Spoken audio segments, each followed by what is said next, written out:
Hello and welcome to Learn with Swasti. And in this video, I'm going to be discussing the social studies questions which came on the 13th of January, the paper 2 of CTET. So I have personally taken this paper, both paper 1 and paper 2, and I've already made two videos. One is on paper 1, which is the entire paper 1, and paper 2, I have the social studies. So the paper 2 CDP and the languages, which is language 1 as English and language 2 as Hindi, has already been discussed in another video. And now I'm be talking about the social studies paper. So the first thing is the paper is not very difficult. It was not a very difficult paper. It was uh, quite expected. And in the previous year's paper, the content part came first, and then came the pedagogy questions, but here it was not like that. Pedagogy questions and the content questions were mixed. So I'm doing the content questions first because I think that is the most difficult ones. And although I don't remember each and every word, what I have done is I have given you the, as far as I remember, all the options and also the correct options, so that those of you who are watching it for the upcoming exams, you know what the correct options are. So, which of the following is a megalithic site? And the options given were Bhimbetka, Brahmagari, which is the correct answer, Daujali Heding, and Mehergar. So, remember that Daujali Heding and Mehergar were are Neolithic sites, and Bhimbetka is a Mesolithic site, but here they're talking about megalithic. That means big rocks have been found. So, that is Brahmagiri. Uh, what is the civil rights movement called? So, what was the movement for equal rights for blacks in the US called? And they had given four options. So, the answer was civil rights movement. There was a question on outer planets and planets. Options were given about whether they are rock based or gas based. So, what you must remember is that the four inner planets, Mercury, Venus, Earth, and Mars, they're called the four planets, they are rock based. Whereas the uh, Jupiter, Saturn, Neptune, and Pluto. So they are gas based. So it was put in such a manner where you have to say that the four inner planets are rock based. Then, who manages land disputes in a taluka? The options were Tehsildar, District Collector, Gram Panchayat, and Patwari. And the answer is Tehsildar. The Patwari, he maintains the land records, but disputes are handled by the Tehsildar. Then there were questions about rights of marginalized and where they should be, where we should save them. The correct answer among the options given were there were safety measures to be put for them in their workplace. Who is the founder of Arya Samaj? Four options were given: Swami Dayanand Saraswati. Now, this was a very interesting question on the types of rocks, about metamorphic rocks. So, the question was, a teacher wants to teach students about metamorphic rocks. Should she talk about Taj Mahal or Red Fort? So you have to know that Taj Mahal is made of marble, which is a metamorphic rock, whereas Red Fort is made of sandstone, the red sandstone, and that is a sedimentary rock. So that is how it was asked. Then Indus is called dash in Sanskrit. The correct option is Sindhu. And there were many more Hindu and all, so you had to choose. What was the act passed in England in 1720 to ban the import of cotton textiles from India? Shins called. So they had Shins Act and India Trade Act and a lot of options. So the correct answer for this is Calico Act. It was called the Calico Act. Then the Minaj Siraj question, which is about Tariq and his views about gender discrimination and Razia Sultan. That's a very, very same question as what was given previously. That question was there, so I have not written out the question here. This was in statement form. Then a few more statement form questions which I remember and I've written down One was on the revolt of 1857. So, as I have mentioned in the previous videos, I started studying for SST only 10 days prior, so I don't have too much of information about it. Those which I found out or those which I've knew, I have written down here, but you can read up and revise this now. So, what were the effects of the revolt of 1857? The options were: there was power transfer from the East India Company to the British Crown, which we know is true. The proportions of Indian soldiers went up in the army. I'm not sure about this. Tillers were protected from landlords. I have no idea. And army followed Indian customs. So I don't think so. There was more of true and false kind of statements. There were questions about meridians. So I only remember the correct ones, that they are also known as longitudes, and they are nearer towards the pole and farther away uh, from the equator. So I remembered this part, and I have uh, written this down. There were statement questions about coral reefs, so I didn't have much idea about coral reefs, so I don't remember them.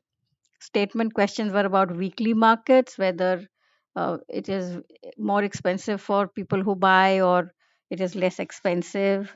So I'm not sure uh, how that works.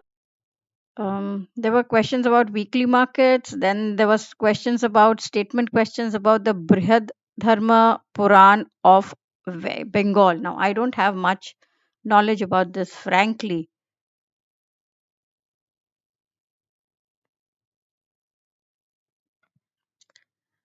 but it was about the I have read up. It's a 13th century Sanskrit text from Bengal. So 13th century and Sanskrit text is to be is correct.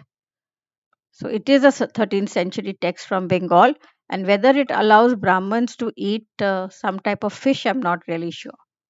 There was a statement question about FIRs. What I remember is that the person who has uh, who can submit it. I really didn't understand this question. I think I had not studied so much, but I've remembered it. So you can all revise a bit about it. What is an energy audit? Now this was a simple question because the options were very simple.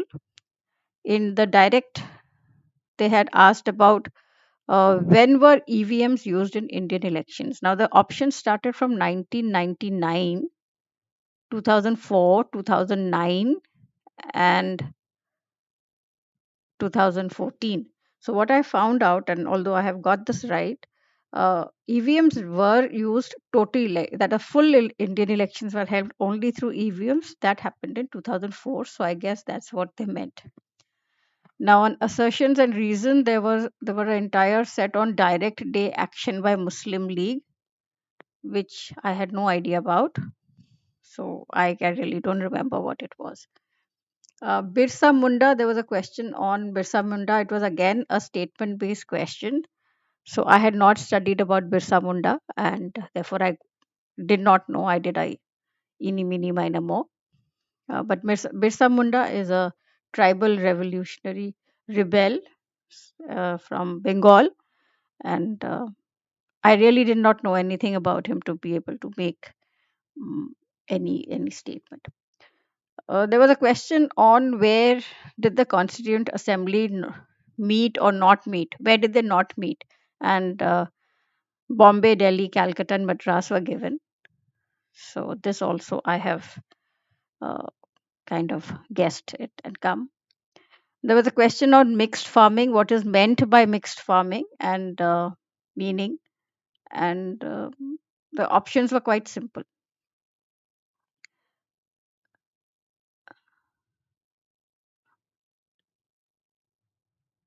Okay.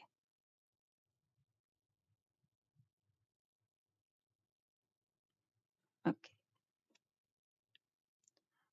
Relationship between state and religion in India. So, are they principled? Is there a principled distance, or are they strictly separate? So, we hold a principled distance concept in India, which basically means that states uh, and they don't really interfere in the religious practices unless there is a need. Okay. Then which tribe are found in Niyamgiri Hills in Kalahandi in Orissa? Niyamgiri Hills in Kalahandi in Orissa. The answer is Dongriya Konds, and the other options given were Bhils, Santals, and Gonds. Okay. Which year was the Aligarh movement? So, out of all the options given, remember the Aligarh movement, which was started by Syed Ahmad Khan, which is about education for the Muslims. It was started in 1875. There was a direct question on Kesar Saga of Ladakh. So, that's a song about a king called Kesar, and which communities sing it. So there were Christians and Hindus and Muslim like that. So Muslims and Buddhists both sing this and perform this. Now there were three match the columns. I'm giving you the match the columns with the answer. So the first one is on Antarctica Research Center, which is the Dakshin Gangotri. The longest river is the Nile. The largest river is Amazon, and strips of land between North and South America, the continent, is the Isthmus of Panama. So this was the correct answer. Similarly, there was thermometer, barometer, wind vane, and rain gauge. So thermometer was for the temperature, barometer is for pressure, wind vane is for direction of wind, and rain gauge is for amount of rainfall. Also, this is again these are all repeated questions. So the Young Bengal movement is Derozio, Ramakrishna Mission is Swami Vivekanand, Aligarh movement is Syed Ahmad Khan, and Self Respect movement is by Periyar. So this is what I remember about the questions from the content. If we go to the pedagogy questions, they were not in order; they were here and there. One was which was the best way to introduce history in class 6, and introduce was both bold and underlined. And out of all the topics, sorry, options given, the two were, which I found two could be eliminated, and two were on organizing a treasure hunt or giving a project work. So I have gone for treasure hunt because it was fun, and because this word introduce was bold and underlined. Okay, so use of rubrics for a teacher. It was very simple. What should a teacher use a rubric for?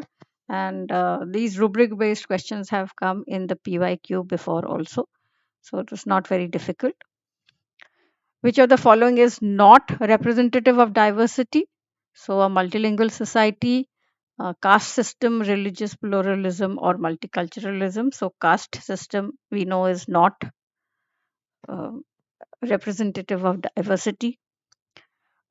This next question is about primary source and secondary source. It was asked in this manner: why would photographs of the Bengal famine be considered as a primary source? And the answer was it deals with events as it actually happened and people who are really there. So that is why. So a teacher wants to teach the model of the solar system by choosing children. So one will be the sun and others will be, so you have a sun here and students standing like this. On what basis should she choose them? Height, color, marks, or communication skill? So height would be the most appropriate idea here.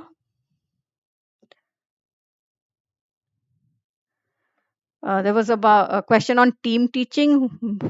Who can take part? Which teacher can take part in team teaching? If you have to be a part of the same school, part of the same subject, or anybody who's understood the concept, that was the best answer.